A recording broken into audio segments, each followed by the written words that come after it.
What's up, Rebel Wealth Radio episode number 7 with my man Chris. What's up, Chris? What's happening? How you doing? Dude, what's up, listeners? What's happening? Dude, I do interviews sometimes with like top agents and stuff, right? And I was on one the other day, and it was with somebody that produces similar to me, not like one of the celebrities or something like that. Yeah. And she was talking about like our last episode on commitments and stuff, and that episode we did was freaking amazing, right? Yeah, I loved it. But I was thinking about the interactions and bringing other people on with coaches. Coaches can tell me something for like years, right? And it's like hearing it from dad sometimes, right? So I want to start getting other people in here with us. Yeah, absolutely. Let's start getting some guest speakers in here. I'm thinking first one, let's say Tupac. Tupac, yeah. Anyone know where Tupac is? California. I mean, I would love to interview Tupac back in the day. I'm just telling you. But yeah, absolutely. I want to get some guest speakers in here. Just kind of interview them from, all different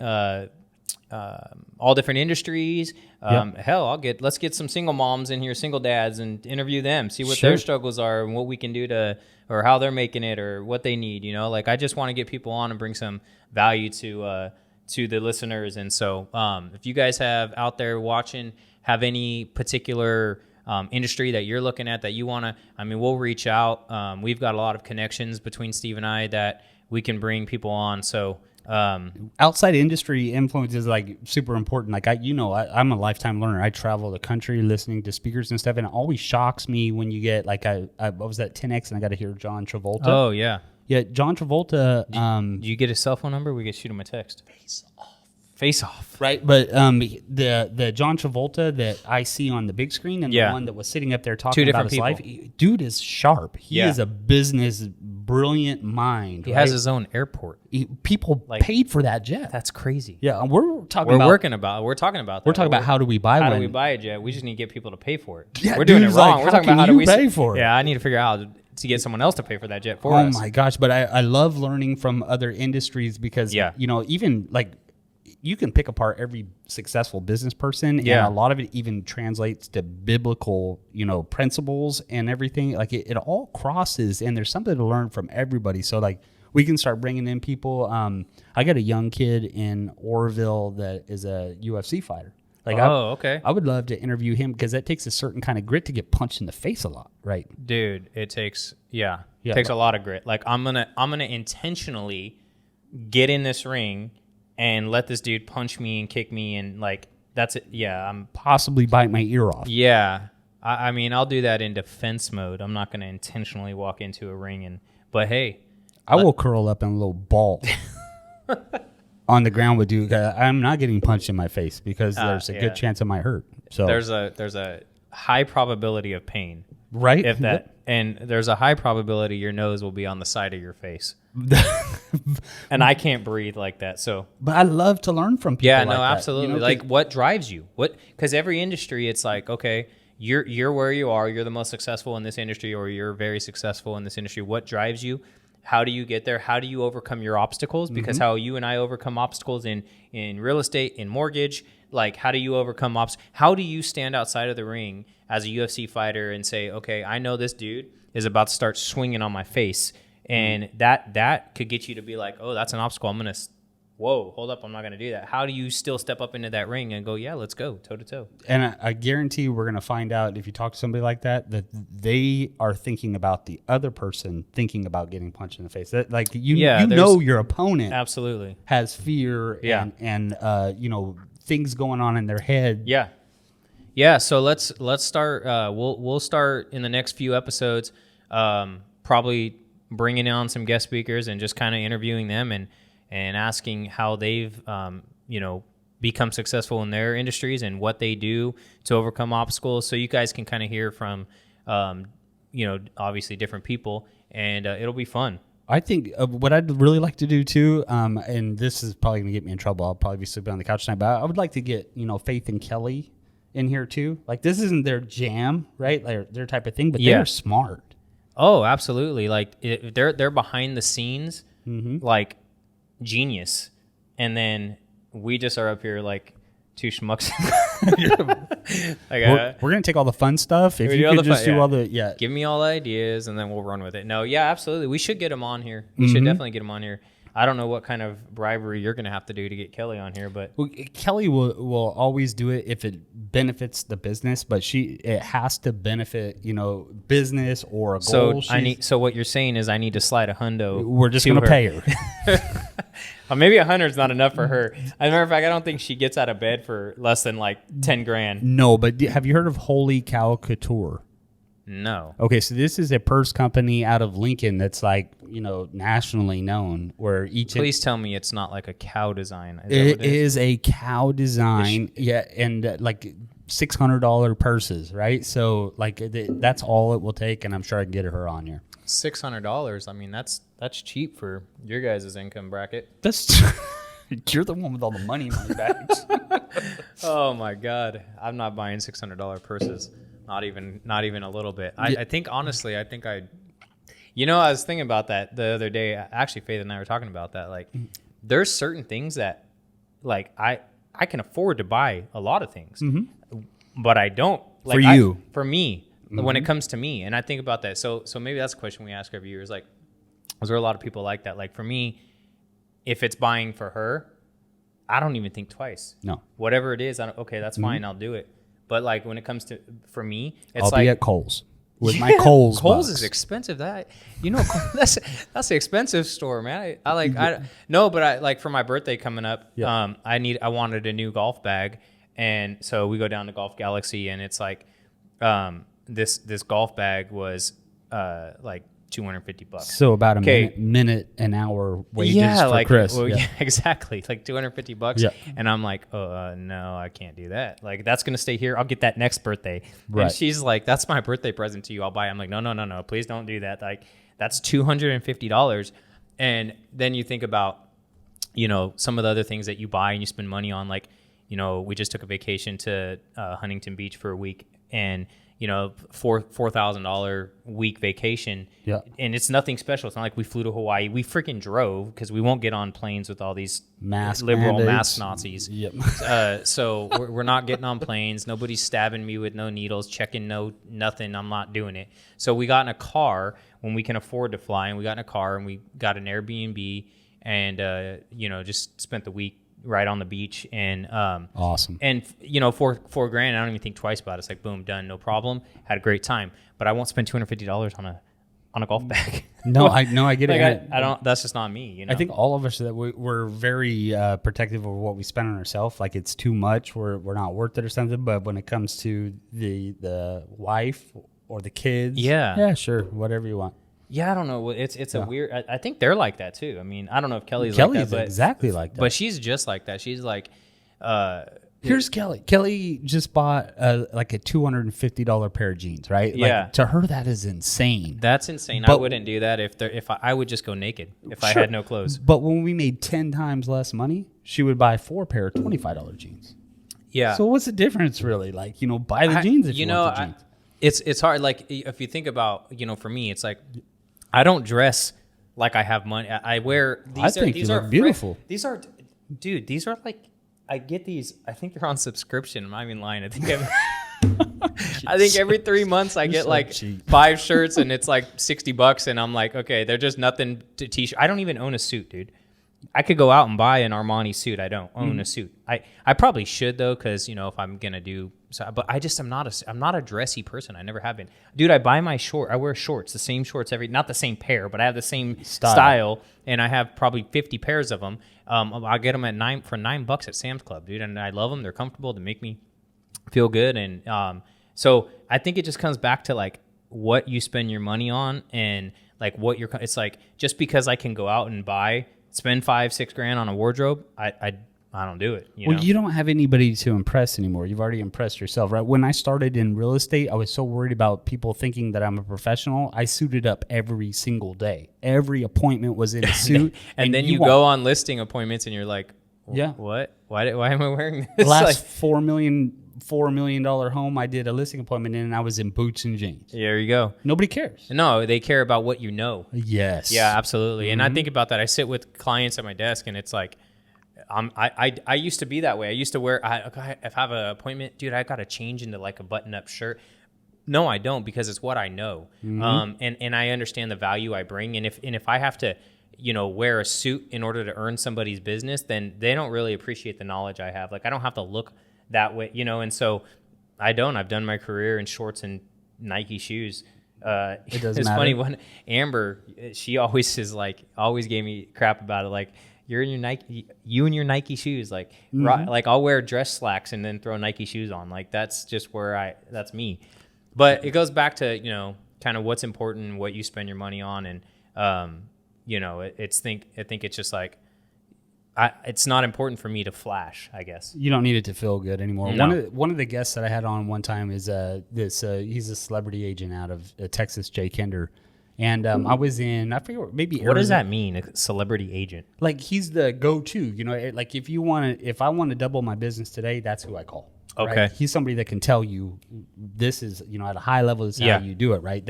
He's a go-to agent for everybody. So that's what that means to me. But he was in Cabo or Arizona or something. Dude was at the pool. He was in Cabo. I don't remember. He was in Cabo or Arizona. Yeah. Well, okay. So in like Scottsdale, one has a beach and blue water and an ocean, and one. It sounds like, yes, I get it. But where we are in Scottsdale every year is like a golf community. No, with these I know. phenomenal resorts, yeah, right? It's gorgeous. Yeah. So, and I don't remember which resort. Don't they have the Four Seasons there? I don't Scottsdale? know. Yeah, they do. They could. And it's gorgeous. This is amazing. Lazy River and everything. Well, you'll go with us next time. But Jay was there, and he spent a little too much time in the pool probably or whatever, but it's his turn to speak. Yeah. There's like 6,000 people. My man walks up there with no shoes, board shorts, and a shirt. That's awesome. Crushed. You know why? It's because he's earned that respect in his industry. It's like, I don't care what he's wearing. The dude knows what he's talking about. Dude's legit. Yeah, you know whatever comes out of his mouth. Whatever comes out of his mouth is what matters. It's not what he's wearing, Yep. It's funny, and it goes back to, I think we talked about this in several episodes back, where it's like, not every client or not every customer is your customer. So I remember one time we were here, and we had a guy come in, and I think, I'm not sure if it was just a walk-in off the street or if it was an appointment. I don't remember exactly what, but he came in and he was like all prepared. He had all his documents, like all, right? And he walked in, and he, if you've been in our office, and you can kind of tell from like the backdrop and our conference table, like our office is very modern. It's brand new. It's only a few years old. And if you walk in here, it's very, very high end. I mean, it's got high end furniture. It's got high end desks. It's a very high end office. And so he walked in and anticipating that everybody would be, suited up, and and I walk out, in my shorts and I was probably wearing jeans. I don't remember. Anyways, I wasn't in a suit. Yeah. And he was like, he had made that comment. He's like, oh, wow, for as nice of an office this is, I figured I'd be walking into, mortgage people in suits. And I'm like, no, we're very laid back and casual here. Our knowledge and our ability to close your loan is all we need. Like, I don't need to wear a suit to sit in a desk and close your loan. And so he came in, and I remember I did his application, started his loan, and then I couldn't get a hold of him. He left and never signed his disclosures, never did anything. And then I tried probably 5 or 6 times and ended up canceling his loan. It's fine.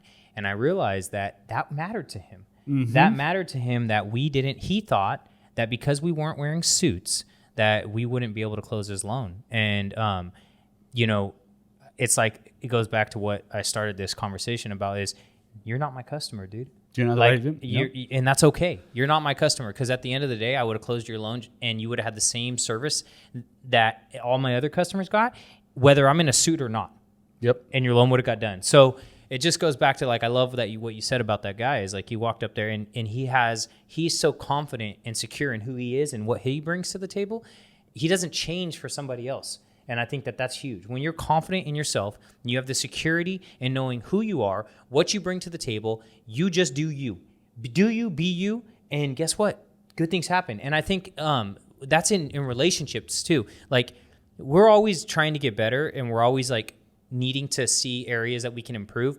But I think the biggest thing for people is to have self-confidence. Like, know who you are, know what you have to offer, and and that's in anything, right? Like if you're a shit show, know that.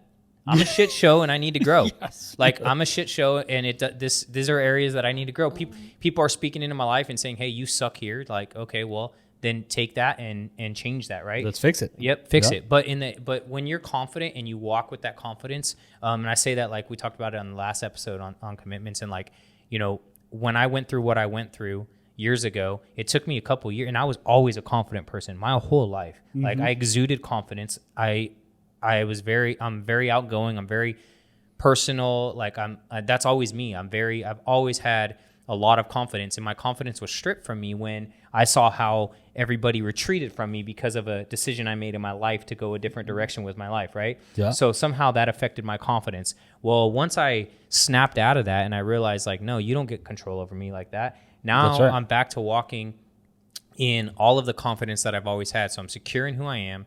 I know what I have to offer in business. I know what I have to offer in a relationship. I know what I have to offer in a friendship. And if you're my customer and then you're in my group, let's go. There is people, we're gonna go back a little bit because there's people that don't have confidence, that don't know where to start in building it. And that you said, when I decided that you're not going to take that away from me. That's right. You realize that it's an internal thing to fix. There's no external fix for internal challenges, right? So there's not. What do you have for this about helping people? Yeah. How do we help somebody build confidence? So I think the first thing that I see people struggle with, and this is from literally sitting with people and talking about, seeing their struggles and talking to them. The number one, they care too much what other people think. Yep. That you have no confidence because you care what somebody else thinks about you. And my take on life is if you don't add anything to my life, bye. You're not in my life. And also, if you don't add anything to my life, you're certainly not going to affect my confidence. Anything you say to me about me, it's irrelevant. You suck. Yeah, I do. No, like that's what I would tell the person is say, hey, your confidence has to come from you. Don't be looking to somebody else to give you confidence and build you up, because there's more haters in this world than there is people that are going to build you up. So you're going to get more people to tear you down. Why? Because they're miserable themselves. They can't accomplish nothing themselves. They don't have the mental fortitude to pull themselves up out of the hole that they're in and just walk out a life of confidence and drive. So screw them. Let them go. Let them go. Like, I don't care if it's your dad. I don't care. That's I don't care if it's my dad, my mom, my grandpa. I don't give a damn. If you're not adding anything to my life, you're not in my life. And if you're in my life in the capacity that I want you in. I'm controlling that. Yep. I'm controlling that situation. And guess what? You cannot affect my confidence. You can't. My confidence is from me, and I know what I have to offer. I know what to bring to the table. And that's not arrogance. That's confidence. You're hearing confidence right now. That's 100% confidence. Yep. And I'm passionate about it because I spent time with people looking down at me after a situation in my life. And I'm like, what is in your closet that hasn't come out yet, boy? Mm-hmm. What is in your closet that hasn't come out? And don't act like you're walking this life that, like, you ain't walking on water. You're not parting seas. Right. Settle down. I love it. Settle down. And another thing that holds people back from living a life of confidence in a particular area, whether it be, a confident in your marriage, confident in your business, is they won't take the actions. They're so afraid of failure that they won't take the actions. Yeah. And it's in the actions that you start to live in your potential, that builds the certainty around who you are. Yeah. You got to put yourself out there. Absolutely. And I think that, people are so, what's the word I'm looking for? Oh my God, I can't think of the word. They enjoy, or I don't know if they enjoy, they get stuck in the repetitive, mundane comfort. Yeah, comfort. Yeah. It's like, I can't, this is just what I do. Like, I do this. I go get up, put my shoes on, go to work. But Friday night's amazing. Come home. I can't wait. It's on Monday morning and they can't wait till Friday. Yeah. What? Well, I live that. I don't want that life. No, I had that Hell life. No. You can't get me back there. No. Mondays are for domination. Every single day I wake up and I'm like, let's go. Like, I'm happy. I don't care if it's Monday, Tuesday, Wednesday, Thursday. Like, I'm doing something fun every day. Yeah. I don't care. I don't need to wait for the weekend, like, to have fun. My weekend is Monday morning.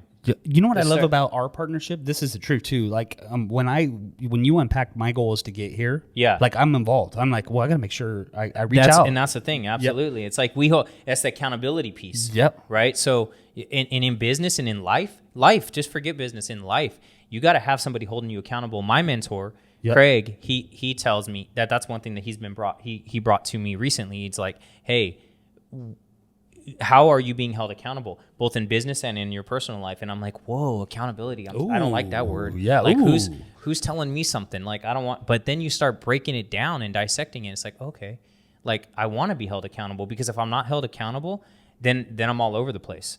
Accountability is the highest form of love. Yeah, absolutely. Mm-hmm. So he built this triangle, and it's like, hey, it starts with trust, then accountability, then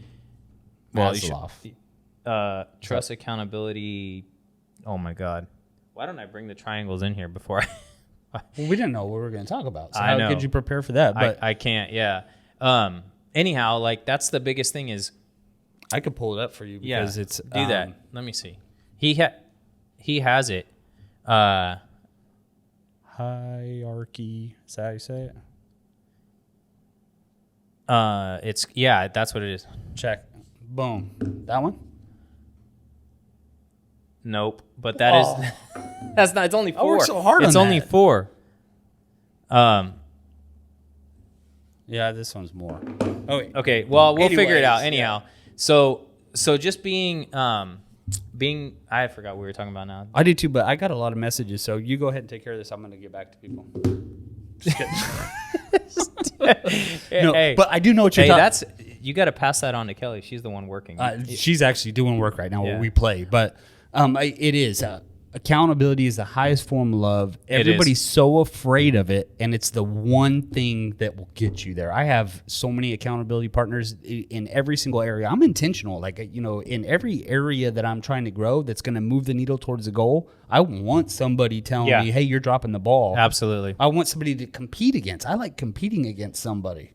I think that's the driver in people. When you're driven, you want that. It sets the bar, right? I just burped. Can that be edited? Can a burp be edited? Yeah. That's the competitive, right? That's the competitive. Mm-hmm.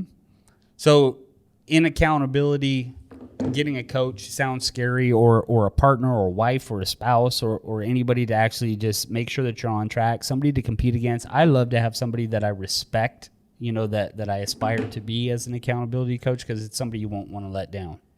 Well, absolutely. And it goes back to just like, it starts with you, right? So it starts with you having the confidence in yourself and knowing what you have to offer. And then you reach out to people to mentor you and walk you through that, and then hold you accountable so that, it does start with you. You have to have self-confidence, because so many people don't have that. And then you have to start reaching out and being mentored, and then being coachable, like being coachable in life. 100%. I think that's where I'm at today, is like, I'm coachable in business, but I'm trying to be coachable in life. Like there's areas in my life, my personal life, that it's like, okay, walk me through these. I struggle with this. I have these feelings about this. And there's maybe on the next episode, we'll get into like a direct struggle of mine right now when it comes to an aspect of my relationship. And it's not a like, my relationship is great. It's just a struggle personally that I deal with. So maybe we'll get into that on the next episode. Yeah, let's do that. The whole point of helping people get confidence, we went down that road of accountability and everything else, but a big piece of confidence is having daily wins, no matter how small they are. That's right. So those accountability pieces that help you hit the goals, whether it's, getting out of bed, if you're trying to get out of bed early or whatever it is, those little wins stack up. You have to take those and look and build off those. Be like, okay, like, and it goes back to kind of what we were talking about on the last episode, where it's like, in order, all the most successful people fail more than they succeed. So you're going to look at those, but you're going to have to grab onto the wins and say, I have this many fails, but man, this win right here, this is great. Build on that. Sure, but in just being a confident person, if you don't keep those micro commitments to yourself, you're not gonna trust yourself, and there goes all of your confidence. It's all out the door. Yeah, but the more you stick to your own personal commitments, no matter how big or small, the more you can trust yourself. And I think that you have to start somewhere. So start small, like commit. If you're not committing to anything right now, and you're living that, like we were just talking about, like, okay, getting up Monday morning, can't wait for the weekend. Like if you're living that life, like you're not committed to anything, then start small, like commit to something and do it, and give yourself a 30 days and do it, and then it'll become habit to you, right? So commit to it, do it, execute. Like that's the big thing. And a big mistake people make too is if you're 200 pounds and you should be 125, is I'm going to lose 75 pounds in a week. Like you're setting yourself up for failure. Absolutely. You're going to be in complete overwhelm. So what you're saying, Steve, is have realistic expectations of the outcome, right? Like have big, hairy, audacious goals. Have realistic expectations on what it takes to get to those goals. Yeah, it's got to be. And I'm going to join an MLM, and then next week I'm going to be rich. You're not. You're not. No, you're gonna fail. You're gonna learn. Right? Absolutely. But if you set your goals according, like I love the one where they show like a plane flying. You look at their flight plan, and if you alter it just a tad, like you could end up in Florida instead of New York, just because of time. I mean, I'd love to go to Florida right now. I would not love to go to New York. So no, not New York, Florida. New York. No, places. New York is a cesspool. Yeah, absolute cesspool. There is some people in. Oh no, never mind. All New York sucks. No offense. there is some people in New York that are awesome that I love. But I mean, there's awesome people in every state, right? Yeah. Mm-hmm. But when your state as a whole is, dude, we're in California talking about New York. Oh, I don't. I hate this state. I love this state. I love the weather. I hate the politics in this state. How about that? I hate that it's so, like, our little small town is so not a good reflection of what people see California. You come here and we're very much American, red-blooded American, like conservative here, and we understand the values. We understand what people fought for and gave up their lives for, and we live that out here. So tired of apologizing for I don't apologize for I know you don't, but I meet my friends and I'm in Texas. They're like, "Where are you from?" I'm from California. Sorry. I didn't do that. I stopped apologizing. Yeah. Actually, you know what? I'm not even gonna lie. I never apologized for. I'm gonna be me. I'm not apologizing for it. Like, I do things if I hurt somebody. Like, I'll apologize for that, but I'm not apologizing for being a conservative, capitalist, constitutionalist. I'm not apologizing for being a hard worker with goals that wants to exceed. I want to own jets. I want to own an empire. Like, I'm not apologizing for that. I'm not. I'm making the best of this life that I've been given. I make mistakes, and that's where that's at. I'm not apologizing. And with that, I love everybody. Well, I'm going to apologize. I'm sorry, but we're out of time. We are out of time, guys. And I'm sorry. We could just keep on rapping. But, yeah, hey, thanks again, everyone, for tuning in. And, again, always tell us what you like, tell us what you don't like, and whatever you like, we'll keep doing. Whatever you don't like, we will keep doing. I'm so sorry. Thanks so much, Steve. All right, brother. Talk to you guys later. Have a good one.